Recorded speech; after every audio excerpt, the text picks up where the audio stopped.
You're watching another Nerd Stalker interview. Good evening. This is Greg Laurie, aka Social Greg, on Twitter for the Nerd Stalker Media Network. Today, we continue our series called Kickstarter Unboxed. Pleased to talk with Timothy Reuter and TJ Johnson of AirDroids, live from both Washington, D.C. and Indianapolis, Indiana, here on Google Plus Hangouts. So, AirDroids has a Kickstarter campaign, and with a product called Pocket Droid, and you could understand what that is, but we'll let them get into that later, which seems to just be busting at the seams in terms of their goals, and we'll talk a little bit about the goals later. And I first saw them at the Maker Faire 2013 at the Bay Area Maker Faire, and I just wanted to catch up with them because I think droids are just really cool, and it's really in the news. So a little bit about Tim. He became a pioneer in the field of aerial robotics, in addition to founding the International Drone Users Group Network, the largest community-based organization dedicated to aerial robotics. He's the creator of Drone U, an online educational platform produced in collaboration with the New America Foundation, which educates people on drone impact on society. I'll summarize it like that, but he'll talk a little bit more about that later. And a little bit about TJ Johnson. He's a trained engineer. I'm picking this up from your bio, TJ, so you'll have to add to this. So intellectual property attorney and pilot. What a combination. So before getting into flying robots, he designed his own line of motorcycle engine control systems, ECUs, that we know him as, and solar power hardware, which is kind of cool. And he has a drone lab, and you can see it in the background when he comes online, and a makerspace in his basement. So anyway, good evening, guys, and thanks for joining us here on Nerd Stalker Live from both Washington, D.C. and Indianapolis, Indiana. Thanks for having us on. Thanks, Greg. I Looking really forward to appreciate this conversation. Oh, no. So is there anything you want to add about yourself to tell the Nerd Stalker audience? Sure. So, all of these different projects, ranging from the Drone User Group Network to Drone U to now the company AirDroids and our product, the Pocket Drone, it's all about, helping people access and understand this technology so we can allow it to have a positive impact on society. Because we live in such an exciting time where things that seemed like they were science fiction a moment ago are suddenly accessible to the average user, and we're just trying to find all the different ways that we can make that happen. And I'll take a minute. Yeah, go ahead. Target the more engineering, tinkering types here and tell you that no matter what you do, it's worth doing. I started doing this back when I had no idea what anything was, and it was take it, build it, figure it out. And if you like it, stick with it, and you can turn it into something great, as evidenced, hopefully, by the Pocket Drone. It's just and worth that's the why time. I'm lucky to have met up with TJ, because you can tell I like to talk a lot, and then he manages to take these vague, amorphous ideas and turn them into an actual thing in the world. So it's been a great partnership. You need people like that in startups. I think I've seen them on all the startups that I interview, and so you guys, talking offline with you guys, you definitely are those kind of bipolar opposites but synergistic equals, So That's probably true that we're both bipolar. Thank you for. So anyway, let's jump into it and talk about Pocket Drone and the Kickstarter campaign. So far you have over 1,300 backers last time, maybe even more now, and off the charts, and raised over your goal of 35,000 to well over 600K. So tell the Nerd Stalker audience how you got this idea started. Sure. So it came out of the being part of this drone user group community, and just seeing the range of things that were out there, and not really being satisfied with anything. There were a lot of people working with advanced open source kits that were awesome, but took a long time to sort of learn how to get up and running. And then there were the off-the-shelf products that were limited in their functionality and tended to be expensive. And a lot of it was also, everything was a pain in the butt to take around with you. You needed some big case, and it wasn't something that you were just going to have on you casually. So we started thinking about how do we make a product that allows people to sort of access the exciting technology in an easy way and a form factor that people could take around with them.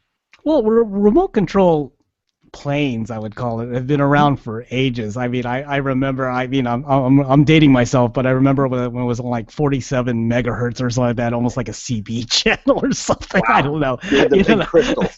Yeah, Back in the day. thanks. And the yeah, that's chart. right. Civil War With the like tubes, TJ. Yeah, I was there. I did it.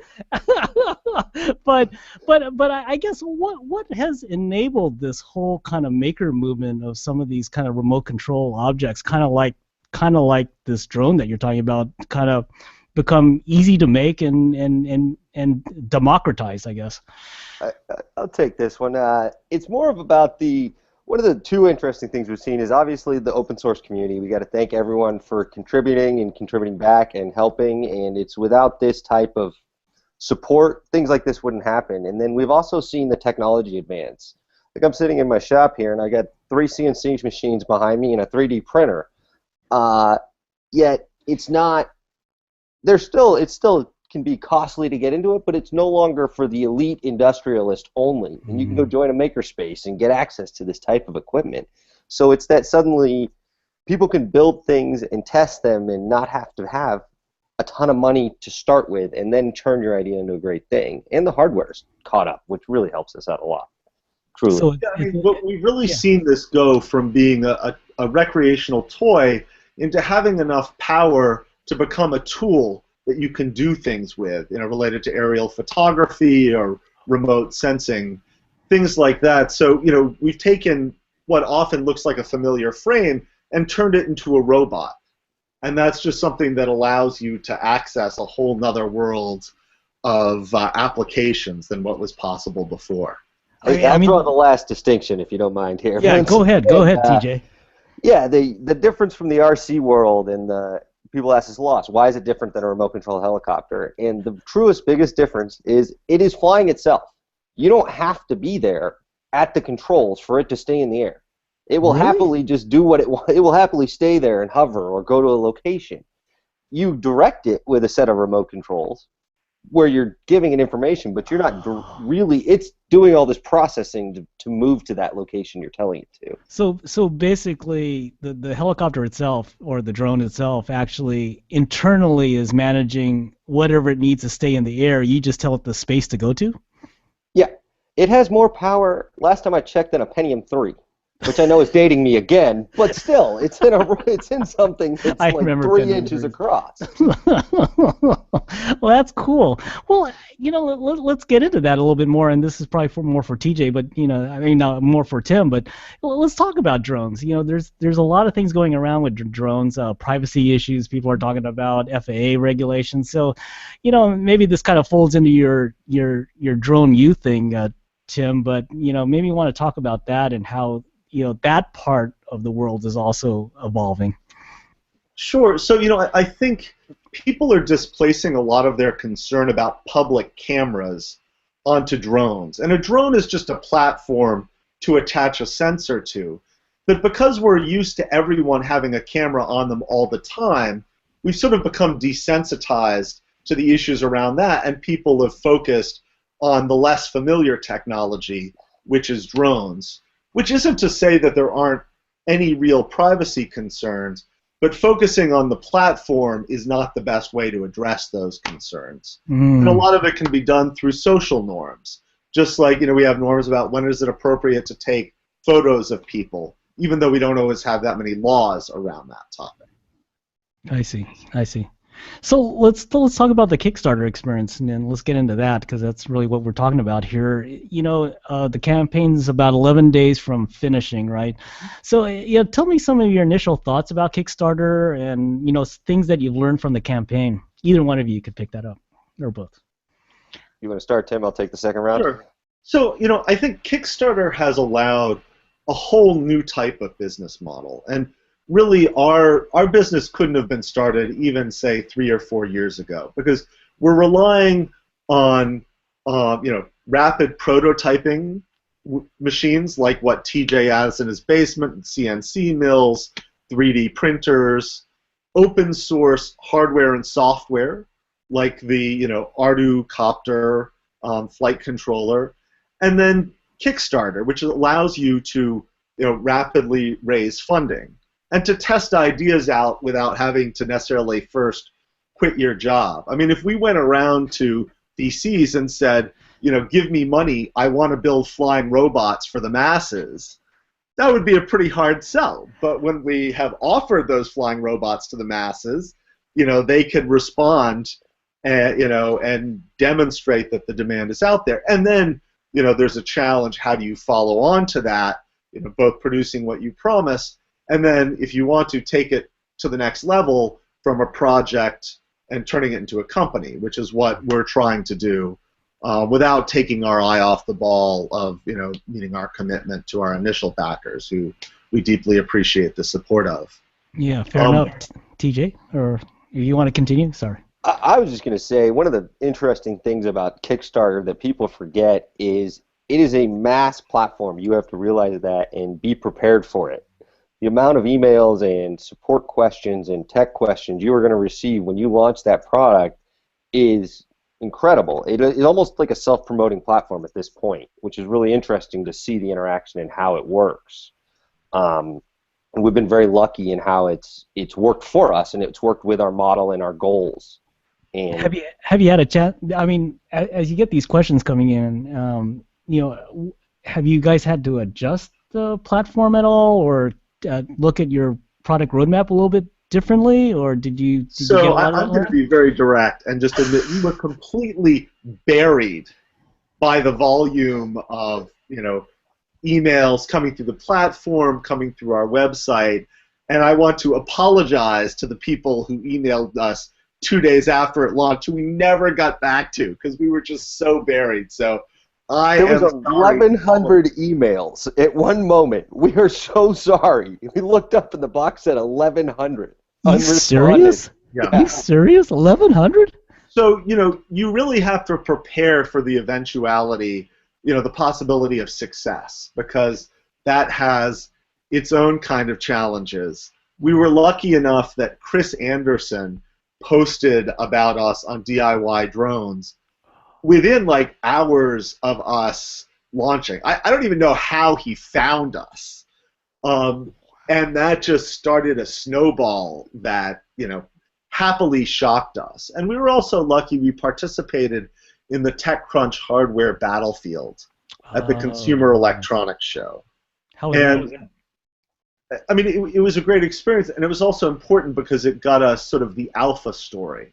And one of the things that we've learned about internet journalism is that there's a lot of lazy journalists out there who are just copying. I shouldn't maybe say that, but who are just copying what other people are saying. So if you can get that alpha content, then things bounce around. And what was really actually another funny element was that I was emailing all these journalists, and they would never get back to me. But then somehow that same publication would see another story about us and copy off of that. So it was this ping pong ball. And if you can just get that momentum out of the gate, great things will happen. But it's very much also, I think, a winner-take-all kind of thing where, you're hot, or if you're not, it's going to be very hard to get that momentum. And we've been lucky. I mean, I would actually say there's so many things that we didn't do right.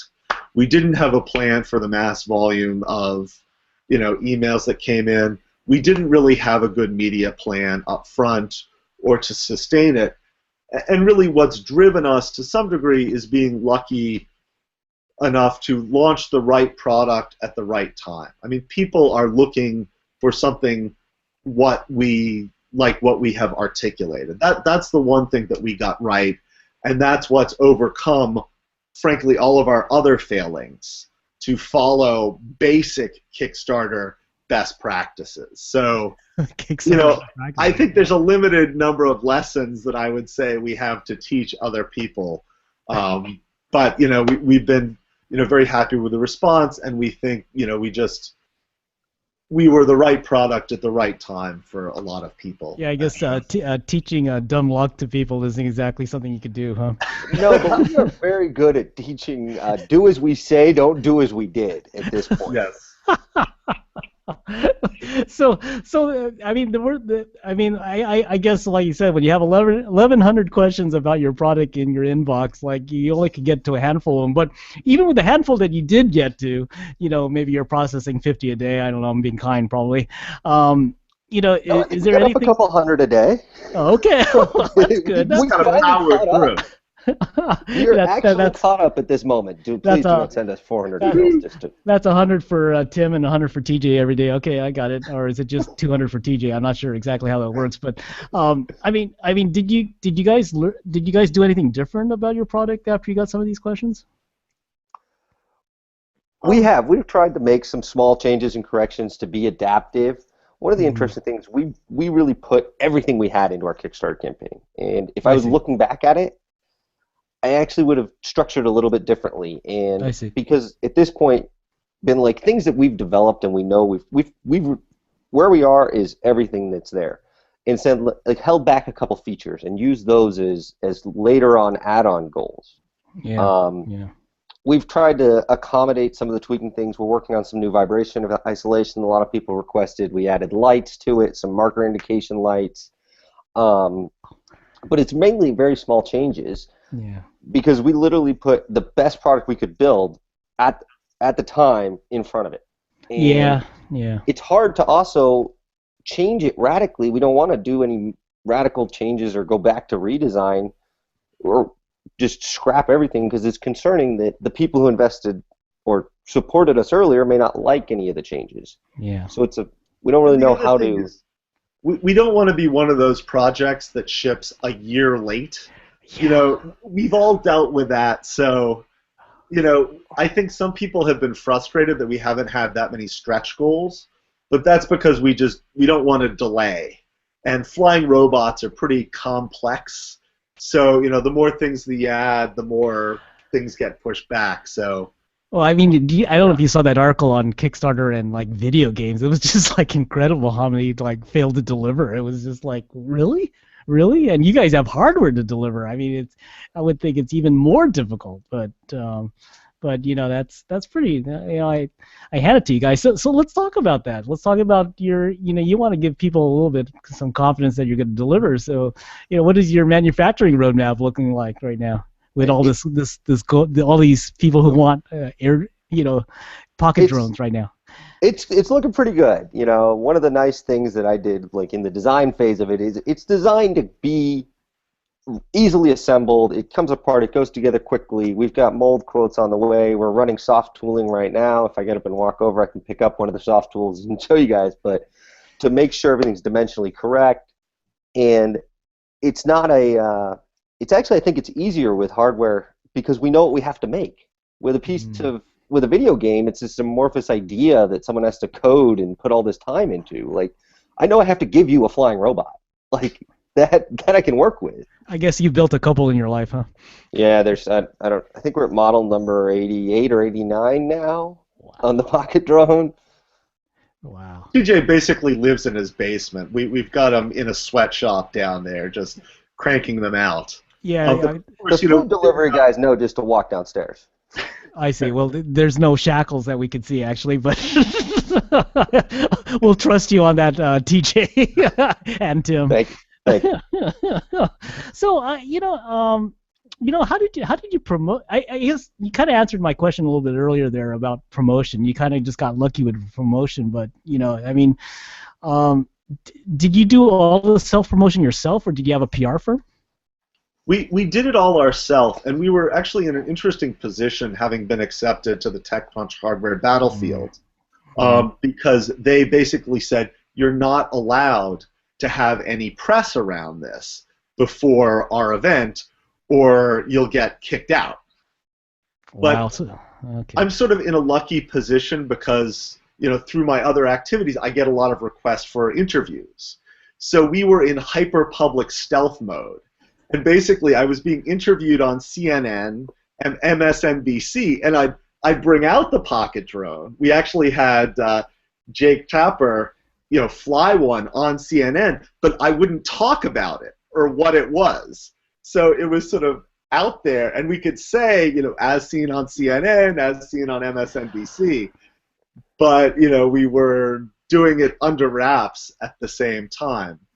But really, as I said, getting that alpha content really helps launch a lot of things, and you've got to figure out how do you get that initial big story that will generate interest. Wow. Yeah, I guess this is kind of like almost the perfect storm with you guys. I mean, with some of the stuff on drones coming out and some of the interest on the standard media front, and then obviously the tech side with a lot of the makers.